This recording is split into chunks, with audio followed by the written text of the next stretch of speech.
Any excavation, regardless of size, has the potential to damage underground assets, leading to lengthy delays, costly repairs, or in the worst-case scenario, injury or death.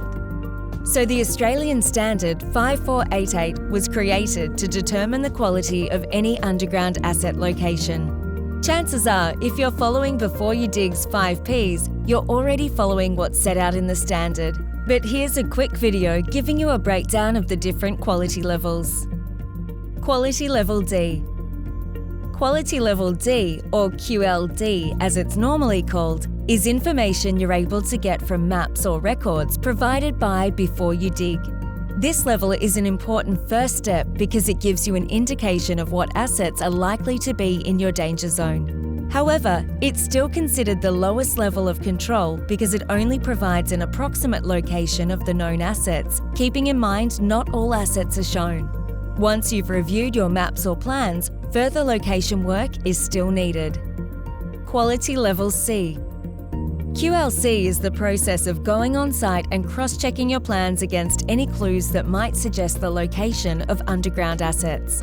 Some of the more obvious signs to look out for are meters, pit lids, or cables running down nearby poles.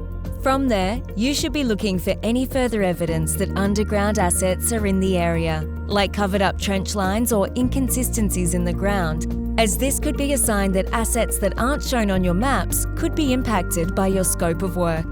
This quality level gives you more accuracy than maps alone, but it can't be fully relied upon because you're still only assuming the underground asset's actual location.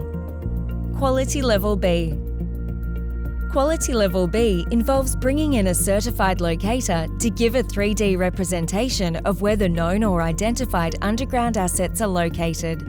The locator will confirm the approximate location of the asset, identify if it changes direction, and give you an idea of the asset's depth.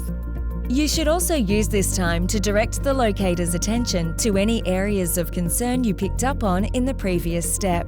It's important to remember that locators work to a horizontal tolerance of 300 mm and a vertical tolerance of 500 mm. And due to the possibility of shared trenches containing several assets, physical identification of the asset is still needed before mechanical excavation begins. Quality Level A.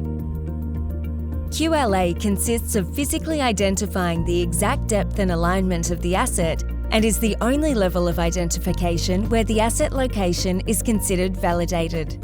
To physically identify the asset, you'll need to pothole the area using a method that keeps the asset safe. Typically, this is done by using non-destructive digging or non-mechanical techniques. However, if the locator has identified the asset as being quite deep, using an excavator may be your only option. In this case, it's vital to remember to use a spade bucket and switch to a non-destructive method once you're close to the asset. Danger Zone. The danger zone is the area around the underground assets that could potentially be impacted during your scope of work. The zone of influence could also impact the size of the danger zone because assets can still be damaged through ground movement, so all assets in the area need to be located and validated.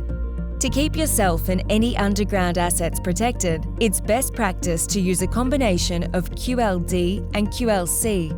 But inside the danger zone, we need to reach the highest level of control, which is QLA. And finally, it's important to always follow the asset owner's duty of care, including any no-go zones, electrical clearances, or any other requirements that are found on the front of your maps. By remembering and following these steps, you can be confident you're complying with the Australian standard when you're working around any underground assets.